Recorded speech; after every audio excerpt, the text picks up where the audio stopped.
Vamos a 1 Samuel capítulo 15. Habiendo dicho eso, vamos a 1 Samuel 15. Quiero decirte o quiero recordarte lo que aprendimos la semana anterior. Estamos en este trozo en el cual Dios le da a Saúl la oportunidad de obedecer. Le plantea una misión. Él tiene que ir a tratar con una de las naciones que representan la carne. Ni siquiera voy a entrar ahora en todos los cuadros, pero va y le da una misión, digamos. Y Saúl, como tú recuerdas, cumple la misión a medias. O sea, él tiene un triunfo aparentemente grande, pero a propósito porque en su opinión hay algunas cosas que valen la pena rescatar de botín, del lugar donde ha ido a atacar. Él decide no hacer lo que Dios le pidió. Dios le dijo: mata todo, no puedes tomar botín, tienes que matar a las vacas, a las ovejas, a todo. Pero él, vimos la semana pasada que dice: no, yo creo que hay algunas de estas cosas que valen la pena rescatar. Aprendimos que la obediencia a Dios debe ser radical, que obedecer a medias simplemente no es obedecer. Y este es medularmente el problema de Saúl. Es una persona que, como nos representa a muchos de nosotros, representa a nuestro viejo hombre. Vimos, tenemos la tendencia a obedecer y a quedarnos contentos cuando la obediencia es parcial. Hemos hecho algunos cambios, pero en nuestro criterio, en nuestra forma de ver las cosas, en nuestra opinión, decimos: esas otras áreas de plano no hay que cambiarlas. Ahora Dios va a confrontarle con su pecado. Y vamos a ver que al confrontarle con el pecado de desobediencia, Saúl presenta otro problema. Y es el problema de obstinación. Saúl no quiere reconocer que él está en pecado. O sea, él es por supuesto, es el cuadro del viejo hombre, de nuestro viejo hombre, que insiste en decir que él está bien, que él no ha hecho nada malo, que el problema es de otro, pero que él no tiene el problema. Ahora, por supuesto, vamos a hablar de pecado, como es lo que Dios nos tiene hablando en diferentes áreas estas últimas semanas, y vamos a reconocer que todos aquí, todos pecamos, ¿verdad? ¿Sí o no? ¿Sí o no? Mira a la persona que tienes a la par. Si tiene cara de marciano, no peca, ¿verdad? Pero todos los demás pecamos, sin excepción. Dice la Escritura en Eclesiastés capítulo 7: ciertamente no hay hombre justo en la tierra que haga el bien y nunca peque. Todos sin excepción. Y voy a proponer esta mañana que a algunos tenemos muy claro y muy evidente nuestro pecado, pero pudiera ser que haya alguno aquí que diga: yo no sabía que eso era pecado. O sea, de verdad, Julio, yo no sabía eso. Entonces es posible que algunos tengamos pecados ocultos a nuestros ojos. Es posible. El mismo rey David dijo en Salmos capítulo 19, versículo 12: ¿quién podrá entender sus propios errores? Líbrame de los que me son ocultos. Por eso Dios utiliza una estrategia, es una estrategia constante en la Biblia. Cuando pecamos, Él se encarga de confrontarnos con nuestro pecado, ya sea para que nosotros reconozcamos el pecado que ya sabemos que existe, o para que abramos los ojos y digamos: yo no sabía que eso estaba mal, y entonces tomar la decisión de arrepentirnos. Pero vamos a ver que en el caso específico de Saúl, él se resiste a esto. Él se resiste de forma consistente, de forma insistente. Él, vamos a aprender, es el tipo de persona que se excusa constantemente. Entonces el principio que vamos a aprender es que excusarte, justificarte, negar, minimizar, racionalizar o transferir la culpa de nuestro pecado precede a nuestra derrota espiritual. Yo te dije estas últimas semanas, 1 Samuel 15 es el pivote, es el cambio. Esta mañana apenas vamos a llegar a ese trozo en el cual Dios le dice a Saúl: yo voy a tener que quitarte, porque él se resiste. Él llega al punto de la obstinación. Es un problema de obstinación. Dice, si estás conmigo en 1 Samuel capítulo 15, en el versículo 23, es ese trozo que tú has leído en otras ocasiones y que uno dice: ¿por qué lo argumenta así Dios? Dice: porque como pecado de adivinación es la rebelión. O sea, cuando desobedeces es como ir a consultar a una bruja. Eso es lo que está diciendo. Pero luego dice: y como ídolos e idolatría, la obstinación. ¿Por qué dice la obstinación? Porque después de haber sido rebelde y de haber sido confrontado, Saúl insiste en todo este trozo: yo no tengo un problema, yo no soy el malo, yo estoy bien. A mí no deberías de estarme diciendo estas cosas. Por cuanto tú desechaste la palabra de Jehová, le dice Samuel a Saúl, él también te ha desechado para que no seas rey. Solo para estar seguro que voy a conectar con tu corazón esta mañana, yo te pregunto a ti: ¿y tú eres testarudo? ¿Cuántos testarudos hay aquí? Levanta su mano. Ok. ¿Y los demás? No, yo no soy testarudo. No soy testarudo. Fíjate lo que la palabra quiere decir. Esa palabra, cuando uno ve la palabra escrita, quiere decir algo tremendo, ¿verdad? Alguien testarudo tiene la testa dura o ruda, ¿verdad? Y algunos aquí somos rudos de la testa, ¿verdad? Hay una serie una serie de sinónimos que podríamos poner al testarudo. El más común aquí en nuestro país es, que ya te he dicho yo en otras ocasiones que no es buen castellano, pero es necio, ¿verdad? Necio. Algunos son necios, ¿verdad? Y uno le dice las cosas, son necios. Y yo tengo algunos otros nombres por si tú quisieras decir, yo quizás necio no soy. Ok, tal vez como tu viejo hombre eres testarudo, intransigente, pertinaz, obcecado, tosudo, cabezota, porfiado, terco, necio y no quieres dar tu brazo a torcer. Tal vez, ¿verdad? Una de todos esos te casa, te cabe. Pero ese es lo que dices: no, yo no soy así, yo no soy así. Quiero advertirte que nuestro viejo hombre es testarudo.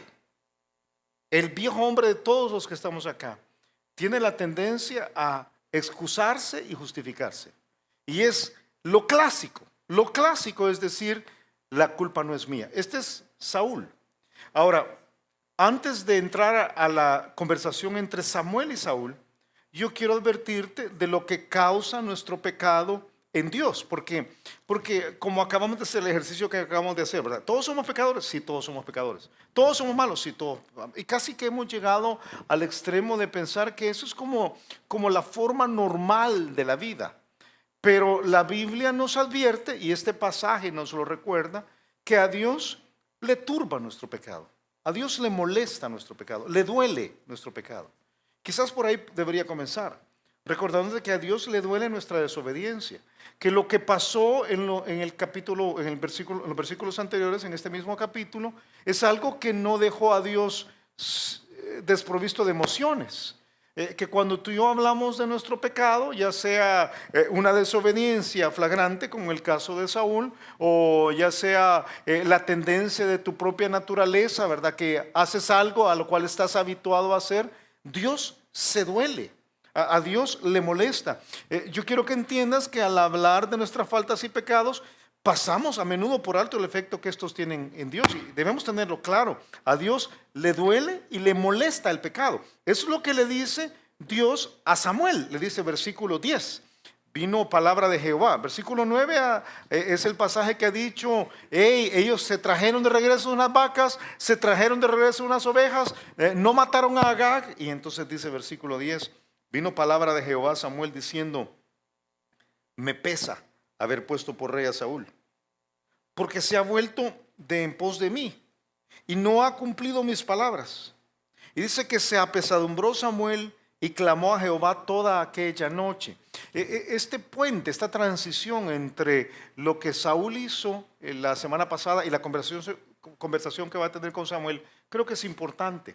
Creo que nos hace recordar que nos debe doler causarle dolor a Dios. O sea, aparte de lo malo del pecado. ¿Sabes qué?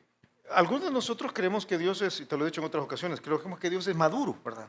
Y que pues, Él trata con 6.000 millones de personas al día y cada persona peca unas 1.000 veces. Entonces, Él trata con 6 trillones de pecados al día. Entonces, de plano ya estar como curtido, ¿verdad? Y un pecado mío más no le afecta.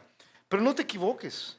La Biblia dice que a Dios le duele el pecado. Es una de esas cosas que dice que a Dios Padre le duele el pecado, que a Dios Hijo le duele el pecado y que al Espíritu Santo le duele el pecado. Génesis capítulo 6, cuando está describiendo lo que sucedió en la vida de la nación, bueno, en la vida de todos los que estaban en la tierra. Si me ayudes a pasar ahí porque se me murió esto. Dice dice en Génesis capítulo 6 que se arrepintió Jehová, en el tiempo del diluvio, se arrepintió Jehová de haber hecho hombre en la tierra y le dolió en su corazón. Él estaba viendo cómo el pecado se había generalizado. Está en el contexto de aquella frase que dice que todo designio de los pensamientos del corazón de los hombres era de continuo solamente el mal. Y dice que a Dios le dolió esto en su corazón. Y dijo Jehová: raeré de sobre la faz de la tierra a los hombres que he creado, desde el hombre hasta la bestia, hasta el reptil y las aves del cielo, pues me arrepiento de haberlos hecho. Es Dios Padre diciendo: me duele esto que está pasando. Cuando Jesús está en la tierra, está un grupo de hombres incrédulos a su alrededor, está tratando con un hombre que tiene la mano seca, y dice que ellos en su incredulidad se resisten precisamente a creer. Y dice en Marcos capítulo 3, hablando de Jesús, dice: entonces, mirándolos alrededor con enojo. Tú sabes que es una de las pocas ocasiones en la Escritura que habla de este sentimiento en Jesús. O sea, Jesús enojado, dice, mirándolos alrededor con enojo, entristecido por la dureza de sus corazones, dijo al hombre: extiende tu mano. Y él extendió y la mano le fue restaurada sana. O sea, él comprobó quién era. Pero dice que antes hubo este dolor en el corazón de él. Y por supuesto todos nosotros hemos citado en alguna ocasión el pasaje de Efesios capítulo 4, versículo 30, que dice: y no contristéis al Espíritu Santo de Dios. O sea, no entristezcáis al Espíritu Santo de Dios, con el cual fuiste sellados para el día de la redención. Padre, Hijo y Espíritu Santo le causamos dolor cuando pecamos. Y esto es lo que Dios le dice a Samuel: mira, me pesa, me duele. Y lo que me duele es que yo le puse de rey. Y ahora él ha tomado la decisión de ya no ir más en pos de mí. Esa es la frase que utiliza en el versículo 11. Dice: me pesa haber puesto por él a Saúl, porque él se ha vuelto de en pos de mí. Y utiliza una imagen verbal poderosa, fíjate. Lo que él está diciendo es: yo, Dios, dice, voy en un camino y detrás mío venía Saúl. Saúl venía en pos de mí. Pero ahora él ha tomado la decisión de decir: yo no opino como Dios. Yo creo que lo que Dios está planteando no es lo mejor. Él ha tomado la decisión de tomar su propio camino y se ha apartado de ir en pos de él. Eso es lo que hacemos cada vez que pecamos. Cada vez que nosotros tomamos la decisión de hacer las cosas a nuestra manera, dejamos de ir en pos de Dios y decimos: tu forma de hacer las cosas no es la correcta, Señor. Yo voy a ir por mi propio camino. Te cité la semana pasada el pasaje de Isaías 65 que dice: Dios dice: extendí mis manos todo el día, pueblo rebelde, el cual anda por camino no bueno, en pos de sus pensamientos. Y todos nosotros tenemos una de las dos alternativas: o yo voy en pos de Dios, o voy en pos de mis propios pensamientos. Y dice Dios a Samuel: me duele, me duele. Me duele porque al no obedecerme, al no ir en pos de mis pensamientos, esa es la otra expresión que dice, al no haber cumplido mis palabras, lo que a Dios le duele es la ruptura de la relación. Y yo sé que estamos aprendiendo algunos conceptos aquí de pecado, fíjate, de cómo funciona el pecado. La obediencia en la Biblia es la dinámica de la relación entre Dios y los hombres. ¿Cómo nos relacionamos con Dios? Hemos crecido pensando que nos relacionamos con Dios leyendo la Biblia y orando, pero no es así. Leer la Biblia y orar son buenas disciplinas y yo te animo a que las cultives. Pero la dinámica de la relación con Dios, lo que nos hace tener una relación con Dios, es que Él manda y nosotros obedecemos. Es la obediencia, no es otra. O sea, si Dios manda y tú no obedeces, aunque leas la Biblia y ores todos los días, no tienes una relación con Dios. Porque la dinámica es precisamente eso, es la relación. Por eso cuando nosotros dejamos de ir en pos de Él, aunque sigamos estudiando su palabra y sigamos orándole, Él va por un lado y nosotros vamos por otro. Entonces se ha roto la relación. Así sucedía en el Antiguo Testamento. Hay un pasaje en el libro de Jeremías donde Dios dice: Les dirás tú, dice, así dijo Jehová Dios de Israel, maldito el varón que no obedeciera las palabras de este pacto, porque en el Antiguo Testamento era la ley. Dice, el cual mandé a vuestros padres el día que los saqué de la tierra de Egipto, del horno de hierro, diciéndoles, oíd mi voz y cumplid mis palabras, conforme a todo lo que los mando. Dice, y me seréis por pueblo, y yo seré a vosotros por Dios. En otras palabras, ustedes me obedecen y entonces van a ser mi pueblo.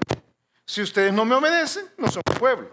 Ustedes me obedecen y entonces van a ser, yo voy a ser su Dios. O si no, no voy a ser su Dios. Yo creo que necesito otro micrófono porque se me están oyendo los pensamientos, ¿verdad? Tengo algunos pensamientos explosivos por ahí. ¿Es eso, verdad? ¿O soy yo aquí?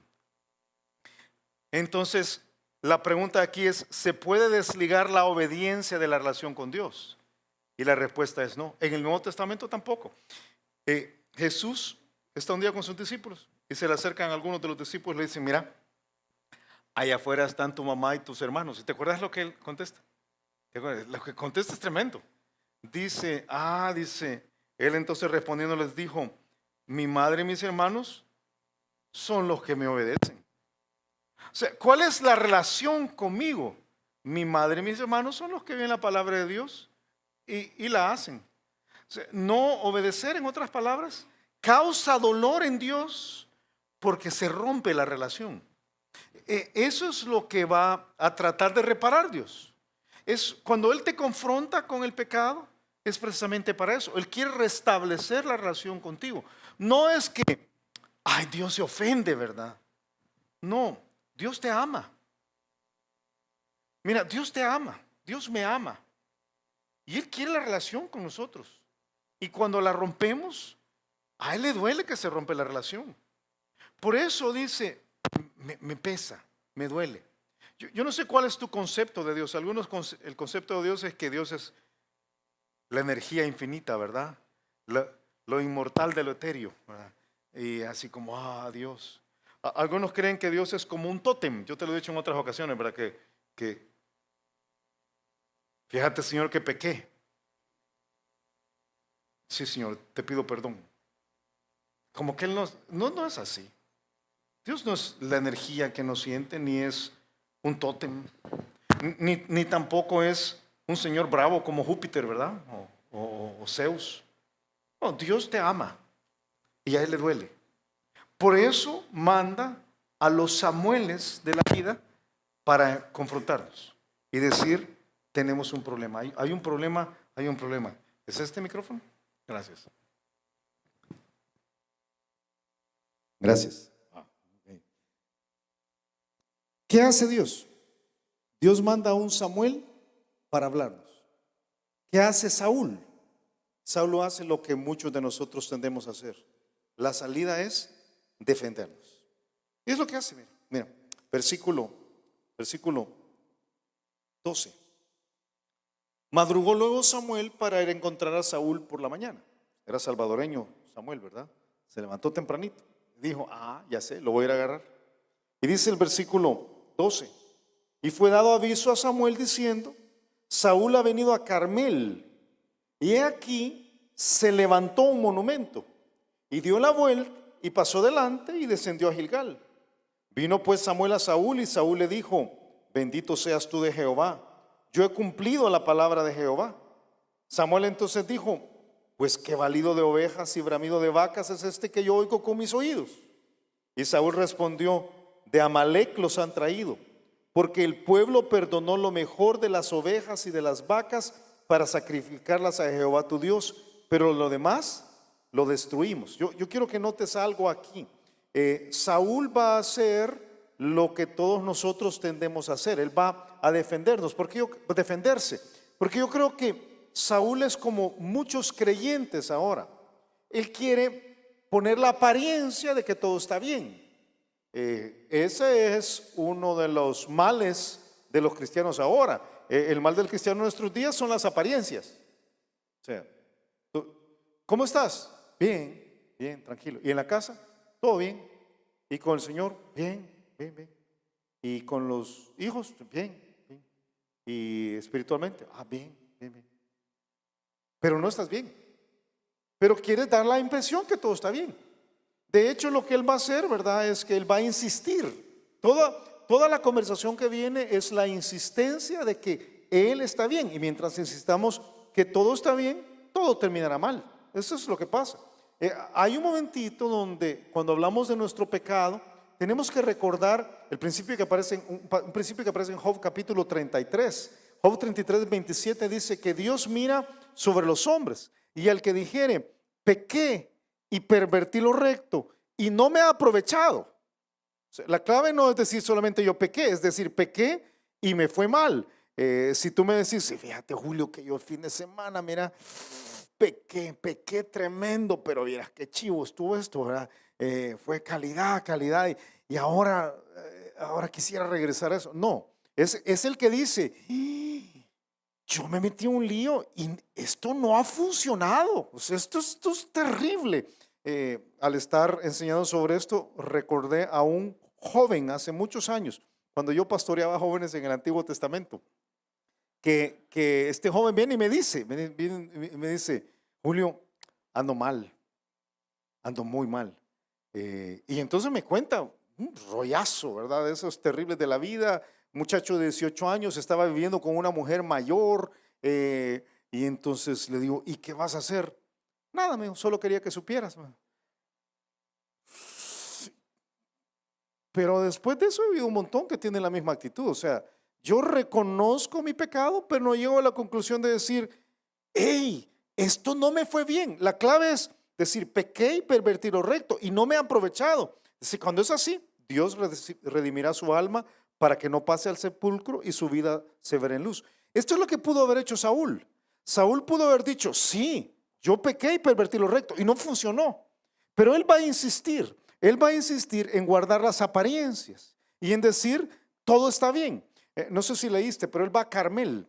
Carmel es un lugar estratégico, es uno de los lugares de más afluencia económica en Israel. Es un huerto donde hay mucha transacción de bienes y entonces hay mucha plata.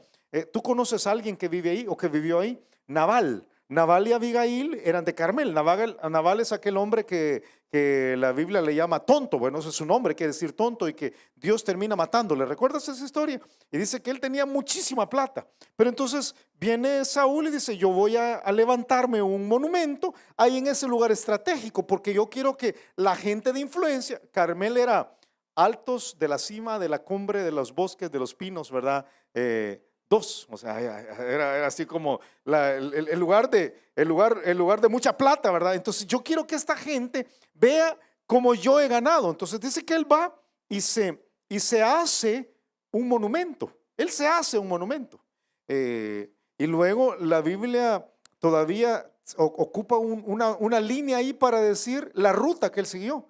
Dice que va a Carmel y le dicen a Samuel, después de ir a Carmel, por aquí pasó frente a nosotros, dio la vuelta y después se fue para Gilgal. Ay, no me vino a ver. No lo fue a ver. Yo creo, fíjate, ahora déjame decir algo que creo.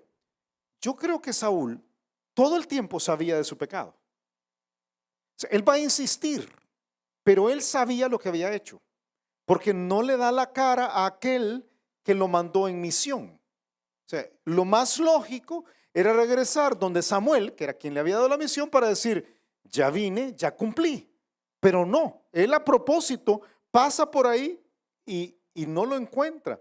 Yo no sé tú, pero a mí me cuesta confiar en alguien que no da la cara, que no te ve a los ojos y que no te dice esto he hecho. Algunos tratan de esconder, precisamente esconder delante de quien es su autoridad, el pecado que han cometido. Este es Saúl. Saúl no quiere dar la cara, ¿verdad? Lo que él hace es se levanta el monumento en Carmel para que todo el mundo vea su capacidad. Por cierto, hay solamente como una pieza de información. La palabra que se usa para monumento ahí es una palabra única en el Antiguo Testamento, hablando de monumentos, porque la palabra es la misma palabra para mano. Y muchos creen, yo creo igual, que lo que Saúl levantó fue un monumento en forma de su propia mano. O sea, él levantó su mano. Él estaba diciendo, yo mi poder. Esto es lo que yo acabo de derrotar a los amalecitas. La victoria humana que acabo de tener fue en mi propia capacidad. Pero a la hora de dar los ojos al que de verdad podía confrontarlo con su pecado, ahí se queda callado, completamente callado. Ven un pasaje de Deuteronomio capítulo 8. Deja un dedito aquí en 1 Samuel. Solamente te recuerdo algo que la Biblia dice. Ten mucho cuidado de tener la actitud la actitud espiritual de Saúl, de estarte tú solo diciendo yo soy lo máximo, ¿verdad? Yo he llegado hasta este momento, he hecho todos estos cambios, he tenido toda esta victoria porque yo lo he logrado. Es arrogancia. Y Dios siempre va a tratar con la arrogancia, especialmente cuando la arrogancia está tratando de tapar un pecado.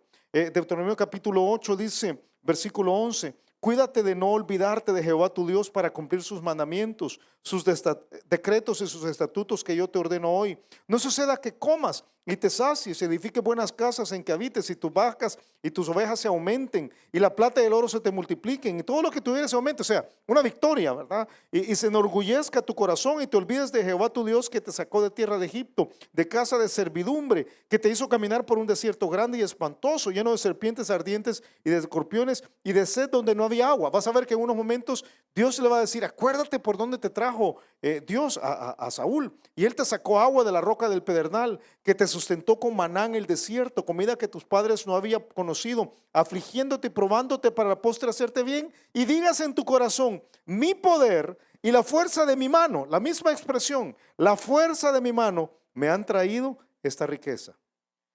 Pocas cosas son peores en la vida espiritual que la jactancia por los logros en tu crecimiento. Pocas cosas. No hay nada más anti el Espíritu del Señor Jesucristo que levantarte un monumento para demostrar lo mucho que has crecido.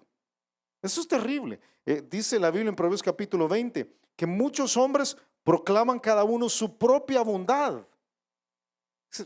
Ese es el viejo hombre. Mira cómo he crecido, mira todo lo que he hecho. Yo estoy yendo, ahora estoy creciendo, ¿verdad? Pero en el fondo lo que hay es la intención de tapar un pecado más grande. Pablo dice en 2 Timoteo capítulo 3, describe y dice que estos son personas así, tienen la apariencia de piedad, pero niegan la eficacia de la piedad. Dice, a estas personas hay que evitarlas. ¿Qué hace Samuel? Samuel lo confronta de esa manera sarcástica que a veces tiene la Biblia para confrontarlo. En el versículo, si estás conmigo otra vez en 1 Samuel capítulo 15, en el versículo 13, dice, bueno, mira lo que hace Saúl, ¿verdad? Vino pues Samuel a Saúl, llega Samuel, ¿verdad? Y hablar con Saúl. Y Saúl le dijo, perdón, pero no puedo evitarlo. Muy evangélicamente le dijo, Dios le bendiga, hermano. Eso es lo que le dice. Bendito seas de Jehová, bendito seas tú de Jehová. Yo he cumplido la palabra de Jehová. ¿Le estaba preguntando algo Samuel? No. ¿Por qué lo dijo? ¿Por qué lo dijo? Se sentía culpable. ¿Sabes qué es? Saúl es como tu niño que se te acerca y te dice, yo no quebré el florero, papá. Yo no quebré el florero. ¿Cuál florero, hijo? El que estaba en la sala hasta el día de ayer. O sea, yo no lo quebré, pero y esos wistes que traen ¿verdad? En los zapatos, yo no quebré. Es el proclamar su propia bondad cuando nadie le está preguntando nada. Porque Saúl cae en el autoengaño, fíjate, el autoengaño de creer que uno puede tapar el sol con un dedo y asumir que el pecado es invisible. ¿Cómo estás? Bien, estoy caminando con el Señor. Y entonces viene Samuel y le dice, ¿y esas vacas que oigo? Hay una vaca bramando y hay unas ovejas balando. ¿Y esas de dónde las sacaste? Es lo que dice el versículo siguiente, ¿verdad? Versículo 14. Samuel entonces dijo, Pues qué balido de ovejas y bramido de vacas es este que yo oigo con mis oídos. O sea, si tú de plano no has pecado, ¿cómo es que estoy oyendo los animales ese que has traído? ¿Sabes qué? Creo que un problema de la obstinación, no quiero sonar aquí más ofensivo que lo que el pasaje es ya, pero un problema de la obstinación es que llegamos a ser tan insensatos que creemos que nadie ve nuestro pecado. Si llegamos a creérnoslo, que podemos tapar el pecado y que nadie se va a dar cuenta y que podemos salir de todo nuestro lío de alguna forma hablando, pero no se puede, es imposible, no puedes tapar el pecado. El pecado es ruidoso. O sea, a una vaca no le puedes decir, "Shh, cállate", no se puede. A una oveja no le puedes tapar la boca. Va a balar naturalmente y la vaca va a bramar, va a mugir naturalmente. Y tu pecado eventualmente se va a desbordar. Es posible que puedas taparlo. Y algunos aquí tienen una habilidad tremenda para tapar el pecado. Pero tarde o temprano la vaca muge y la oveja bala. Y la gente dice de plano. Es insensatez, es iniquidad, es obstinación. Dice Salmos capítulo 36, la iniquidad del impío me dice el corazón, no hay temor de Dios delante de sus ojos. Se lisonjea por tanto en sus propios ojos de que su iniquidad no sea hallada y aborrecida. No, hombre, yo puedo tener dos vidas. Yo puedo tener una vida aquí delante de mi familia y puedo tener otra vida aparte, ¿verdad? Y nadie va a encontrar porque yo sé cómo tener dos cuentas de correo electrónico, sé cómo tener dos celulares, y sé cómo tener dos juegos de amigos, y sé cómo tener dos mundos en los cuales me desenvuelvo. Y en uno soy la persona que la gente cree que soy, ¿verdad? La fachada que pongo y hablo con Dios le bendiga, hermano, no hay ningún problema. Y en el otro tengo las ovejas y las vacas. No, hombre. Las ovejas y las vacas balan. Y yo te voy a decir, en este país es chiquitito y las ovejas y las vacas se oyen por todos lados. Yo creo que sí es cierto que los pecados de algunos hombres se hacen patentes antes que ellos vengan a juicio, por su habilidad, ¿verdad? Pero a otros se les descubren. Yo te pregunto, ¿de verdad crees que nadie oye tus ovejas y tus vacas? De verdad. Porque lo he hablado con algunos, ¿verdad? ¿Y cómo estás? Bien, bien. Pero yo pienso, no, todo en la vida de la persona da evidencia que no está bien. O sea, el matrimonio se está resquebrajando, los hijos no están caminando como se debe, su situación económica obviamente es ficticia, hace esto y hace lo otro. Entonces uno dice, ¿por qué insistir? ¿Por qué la obstinación en aparentar que estoy bien cuando Dios te puede llevar al punto de decir, hey, abrí los ojos y cambia? Esa obstinación es la que Dios condena en este pasaje. Yo estoy bien. ¿Y las vacas y las ovejas? Las vacas y las ovejas no son mi culpa. No sé si notaste los sujetos ahí cuando lo leímos. Versículo 15. Saúl respondió, de Amalek, ¿qué dice? O sea, ¿quiénes trajeron las vacas y las ovejas? El pueblo, fíjate, ¿verdad? Ese pues que son bien inmaduros, fíjate. Yo les dije que mataran a todos, pero el pueblo se trajo las vacas y las ovejas y tenían buenas intenciones, dice, versículo 15, porque el pueblo perdonó lo mejor de las ovejas y de las vacas para sacrificarlas a Jehová, tu Dios. Nota que no dice mi Dios, a Jehová, tu Dios. Pero lo demás, ahora sí se incluye, lo demás lo destruimos. Este es Saúl. Este es el viejo hombre. Yo quiero animarnos al estar viendo estos principios. Si Dios te confronta con el pecado, y yo te decía, y lo he dicho toda la mañana porque entre más lo he analizado estos últimos días, más me impacta. Dios nos ha puesto a estudiar estas últimas semanas un montón de principios en los dos libros que estamos estudiando respecto del pecado. Y yo creo que Dios está tratando con nosotros. Yo no sé si estás de acuerdo, pero Dios está tratando con nosotros constantemente. Si Dios te confronta con tu pecado específicamente, lo peor que puedes decir es decir, no, yo no. Yo no, a mí no me pasa. Porque cuando tú te resistes a reconocer la presencia del pecado en tu vida, imposibilitas el cambio. Es el momento en que imposibilitas el cambio. Todos aquí podemos citar 1 Juan 1:9, por lo menos la mayoría. Podemos citar aquel pasaje que dice, si confesamos nuestros pecados, Él es fiel y justo para perdonar nuestros pecados. ¿Y te acuerdas qué dice? Y limpiarnos de toda maldad. Casi nadie cita 1 Juan 1:8, que es el precursor de 1 Juan 1:9. 1 Juan 1:8 dice, si decimos que no tenemos pecado, nos engañamos a nosotros mismos y la verdad no está en nosotros. Y si confesamos nuestros pecados, Él es fiel y justo para perdonar nuestros pecados y limpiarnos de toda maldad. Mientras tú sigas diciendo, el problema en mi relación, el problema que estamos pasando es la culpa de mi pareja, ¿verdad? Es él el que está haciendo las cosas mal.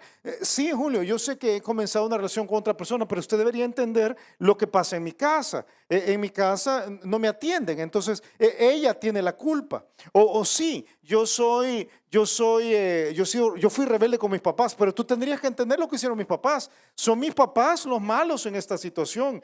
Sí, yo sé que tengo un problema de desorden financiero, pero tú tienes que entender que es mi jefe el que no me paga bien y es el gobierno el que me quita tanta dinero. Entonces, yo tengo razón, yo he hecho las cosas bien, yo soy bueno. Es mentira, es obstinación. Es Saúl diciendo, el problema es de otros, el problema no es mío. Mira, lo único peor que un desobediente es un desobediente que testamentalmente afirma que es obediente. Es lo único, es Saúl. Es yo estoy bien, estoy bien, estoy bien, estoy bien. No, no estás bien. Hay un pecado y hay que reconocerlo y hay que arrepentirse. Es la única forma. El que encubre sus pecados, dice, no prosperará. Mas el que los confiesa y se aparta, alcanzará misericordia. Es el lenguaje del viejo hombre, de mi viejo hombre, de tu viejo hombre, decir cosas como, yo no fui, la culpa la tiene otro, yo no soy el malo, lo hice todo bien, mis intenciones eran buenas, yo estoy bien, yo estoy bien, yo estoy bien. Esas ovejitas eran para el Señor, ¿verdad? Esas vacas eran para el Señor y no fui yo, entonces estoy bien. Y enrollamos en un montón de palabras la falta de reconocimiento por el pecado. Estaba leyendo una historia de una chica que va a una de estas universidades famosas en Estados Unidos, de estas universidades como las de más categoría académica, le dicen Ivy League. Dice que ella va y su carrera es otra, su carrera creo que es una carrera de ingeniería, no recuerdo, pero dice que como parte de su carrera tiene que tomar una clase de psicología. Dice que va a la clase de psicología y que le impactó la clase, que ver la apertura de todos en la clase para reconocer sus errores, y escuchó cómo el maestro condujo en la clase a los alumnos a hablar de sus problemas, y que alguien habla ahí del trauma en su infancia y de cómo este trauma lo había hecho terminar en un problema de alcoholismo, y alguien más habla de trastornos alimenticios que tiene, ¿verdad? De bulimia, uno de estos trastornos tremendos, ¿verdad? Y alguien más habla de su rencor. Entonces dice que salió ella impactada de la libertad para hablar de los problemas. Y cuenta que esa noche va a un estudio bíblico de creyentes ahí en esa universidad. Dice que lo que le impactó, y creo que tengo aquí las fotos de los dos, dice que lo que le impactó es que en el estudio bíblico, el chico que está conduciendo el estudio bíblico abre la Biblia y conduce a todos los que están ahí a encontrar las respuestas a los problemas de la vida. Y habla del perdón, y habla de cambio, y habla de cómo, algunos principios de cómo salir de los hábitos pecaminosos. Entonces escribe en su diario, y lo que escribe en su diario me impactó. Ella escribe en su diario: es malo que una clase de psicología tenga todos los problemas, pero ninguna de las respuestas. Es peor que un grupo de creyentes tenga todas las respuestas, pero no acepte tener ninguno de los problemas. Yo pensé, tiene razón. Es Saúl, pero somos nosotros. Tenemos todas las respuestas, Pero cuando hablamos de los problemas, no reconocemos los problemas. Y así nunca hay un cambio. Es yo no fui, fue el otro. Por eso Dios tiene que hacer un proceso tremendo de desenmascararnos. Y yo te advierto, apenas vamos a entrar en este proceso esta mañana. Pero yo quiero que veas cómo Dios a veces tiene que llevarnos por la parte de hacernos abrir los ojos, ¿verdad? De decirnos, ya cállate, hombre, ya cállate. Lo que Saúl está haciendo, él está poniendo un montón de palabras confusas. Él está pretendiendo desviar la atención de su culpa. Y eso puede ser que funcione con los hombres, pero no funciona con Dios. O sea, no puedes con Dios decir, no, es que fíjese que lo que pasa es que usted sabe que yo estoy... No. Saúl está haciendo, yo creo que ya existe como verbo en la Real Academia de la Lengua Española, él está cantinfleando. Está cantinfleando. No, no he sido yo, sino que ha sido el otro. Y lo que pasa es que usted sabe que fueron ellos y era para el Señor. No. Dios le va a mandar por medio de Samuel una expresión fuerte. El versículo siguiente, el versículo 16. Entonces dijo Samuel a Saúl, déjame declararte lo que Jehová me ha dicho esta noche. Y él respondió, di. En nuestra Reina Valera, eso parece una simple conversación. A mí me gusta como los estudiosos del idioma dicen que allí hay algunos signos de admiración que nosotros podríamos considerar. Lo que le dice Samuel a Saúl es, alto, alto. Aquí estás engañando. Te doy un par de paráfrasis. Una paráfrasis del pasaje dice, calla, que te voy a comunicar lo que el Señor me dijo anoche. Le interrumpió Samuel. Habla, respondió Saúl. Otra paráfrasis dice, pero Samuel se enojó y le dijo a Saúl, silencio. O sea, ¿sabes qué está haciendo? Cállate, hombre. Cállate, estás tratando de justificar algo que no se puede justificar. Cállate. Y yo creo que a veces Dios tiene que decirnos eso. Porque nosotros en nuestra obstinación insistimos en, no, el problema no soy yo estoy bien, todo está correcto. No le dice, cállate. Estás yendo por un proceso de razonamiento que es falso. Te estás engañando tú solo y me quieres engañar a mí. Y a mí no me vas a engañar, le dice Samuel a Saúl. Le dice, hagamos memoria, acuérdate, acuérdate de cómo Dios te trató. Dice en el versículo 14, dice, no, estoy en el versículo 17. Y dijo Samuel, aunque eras pequeño en tus propios ojos, no has sido hecho jefe de las tribus de Israel y Jehová te ha ungido por rey sobre Israel. Le dice, ¿no te acuerdas de dónde te sacó Dios? ¿No te acuerdas que andabas detrás de unas burras? ¿Te acuerdas de la historia de Saúl? O sea, tú andabas detrás de unas asnas y de ahí te agarró Dios y Dios te puso como rey. Y ahí, estando como rey, te dio una misión simple. La única misión era, tenías que obedecerlo, ir delante de Amalek y tenías que cumplir lo que él te había puesto. Eso es lo que dice el versículo 18. Jehová te envió en misión y dijo, ve, destruye a los pecadores de Amalek y hazles guerra hasta que los acabes. Entonces viene la pregunta de Samuel. ¿Por qué pues no has oído la voz de Jehová? Sino que vuelto al botín has hecho lo malo ante los ojos de Jehová. Yo creo que la misma pregunta nos podría hacer a nosotros. Yo te rescaté, tú estabas en el pecado, tú andabas perdido, te saqué de donde estabas y te di una sola misión en esta tierra. La misión en esta tierra era serme obediente. ¿Por qué no me obedeces, hombre? ¿Por qué? La pregunta es simple. Deja de justificarte, Julio. Deja de justificarte, Julio. Yo te rescaté y te puse en una misión simple en la tierra. ¿Por qué no lo obedeciste? Y viene Saúl, y aquí puedes ver su obstinación. Todavía ahí, él recurre a lo absurdo y le dice, no, yo no estoy mal. Todavía ahí, mira, versículo 19, dice, versículo 20, y Saúl respondió a Samuel, antes bien, he obedecido la voz de Jehová. Yo no sé si habrá la expresión en hebreo, ¿verdad? Pero qué chulada. O sea, es llegar a decir, no, yo estoy bien, no sé qué estás diciendo. He obedecido las de Jehová y fui a la misión que Jehová me envió y he traído a Agag, rey de Amalek, y he destruido a los amalecitas. Mas el pueblo tomó del botín ovejas y vacas, las primicias del anatema. Mira, a veces nos pasamos, creo yo. Este Saúl llega a decir, no, sí, no sé qué ser tan exagerado. No fui yo, fue la gente. Y trajo las primicias del anatema. ¿Sabes lo que eso quiere decir? Eso quiere decir. ¿Qué es el anatema? Lo maldito. ¿Sabes qué está diciendo? Yo traje el diezmo de lo maldito. Cuando Dios dice por todos lados que eso no se puede. ¿Sabes a qué equivale? A decir, sí, yo sé que me metí al narcotráfico, pero diezmo. O sea, yo diezmo. Entonces está bien, ¿verdad? De plano. No, sí, yo sé que estoy poniendo una barra show, pero es para Cristo la barra show, ¿verdad?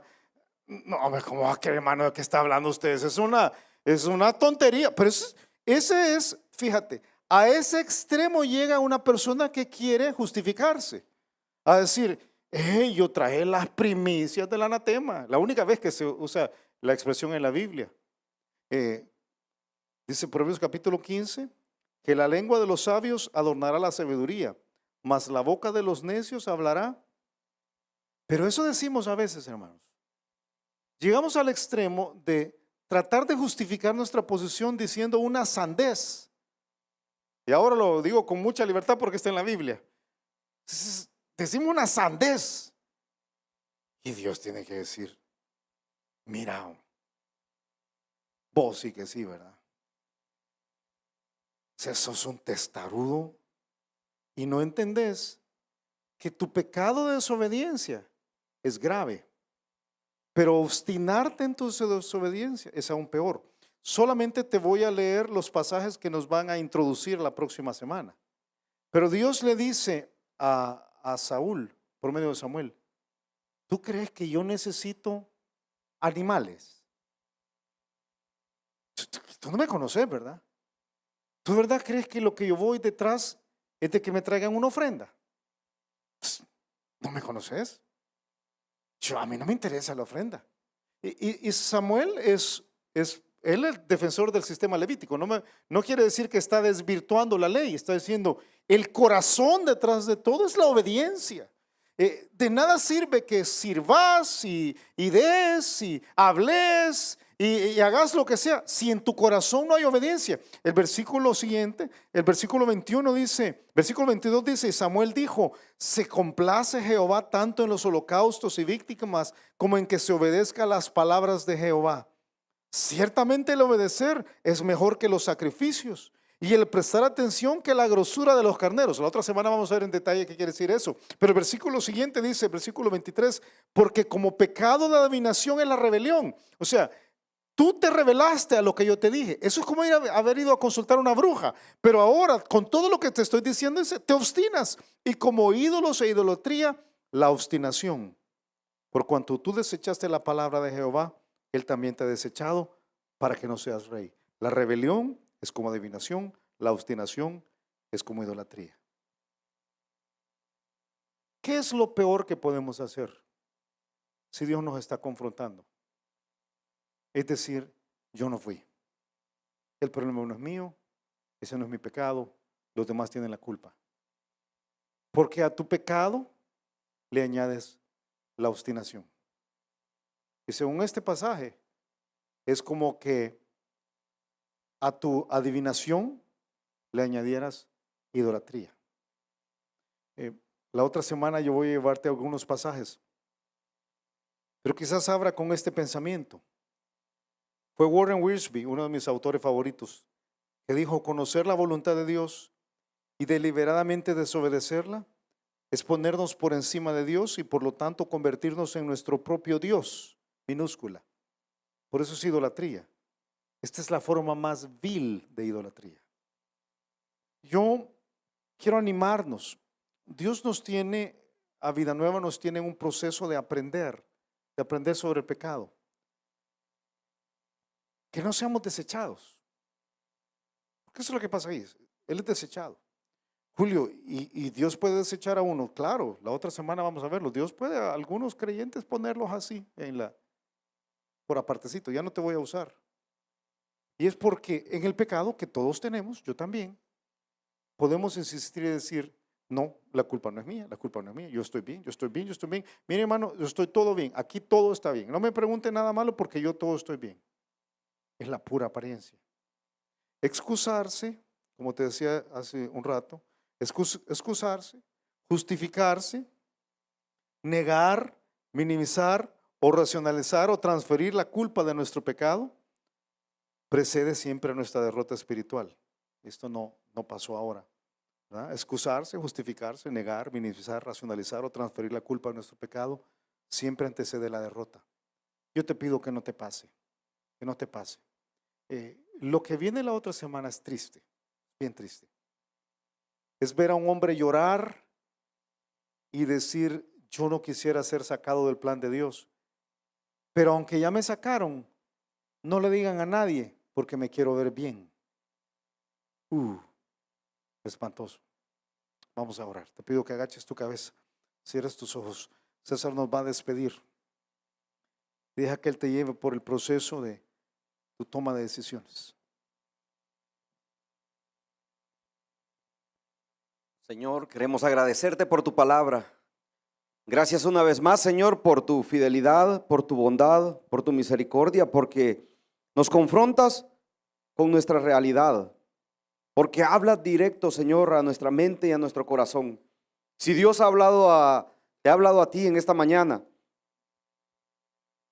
ya no esperes más, no seas obstinado. Dios está esperando por ti. Él quiere darte una vida nueva. Él quiere transformar tu forma de pensar para que tus actitudes estén alineadas con Él. Si después de lo que has escuchado durante la última hora estás dispuesto a entregarle tu corazón a Jesucristo, estás listo para abandonar lo que has sido hasta este momento y le dices al Señor, aquí está mi vida, yo quiero la vida plena, yo quiero la vida completa que tú tienes para mí y quiero la salvación al morir. Entonces, entrégale tu corazón a Él y hazlo por medio de una oración. Así que, ¿por qué no oramos? Bueno, y tú puedes repetir esta oración conmigo. Vamos a orar y repite estas palabras al Señor si quieres recibir a Jesucristo. Oremos. Padre, gracias por tu amor y gracias por tu salvación. En este momento me doy cuenta que soy pecador y que no puedo salvarme a mí mismo. Me arrepiento de todos mis pecados y te abro la puerta de mi corazón. Entra, Jesús, sálvame, cámbiame, pues yo me entrego a ti. Gracias por oír mi oración y gracias por salvarme. En el nombre de Jesucristo te lo pido. Amén. Si te gustó el mensaje, queremos aprovechar para invitarte a nuestra iglesia. Aquí puedes aprender más acerca de Dios, más acerca de los planes que tiene para ti también. Así que ven a la iglesia donde puedes aprender más acerca de la Biblia. Será para nosotros un placer recibirte en el Campus Miralvalle, en Crown Plaza, en Lourdes o en Apopa. Y si vienes porque has visto una de estos videos, y yo te pido que te presentes con nosotros, que nos busques a cualquiera de los dos al final de los cultos y con mucho gusto te vamos a recibir. Que Dios te bendiga. God is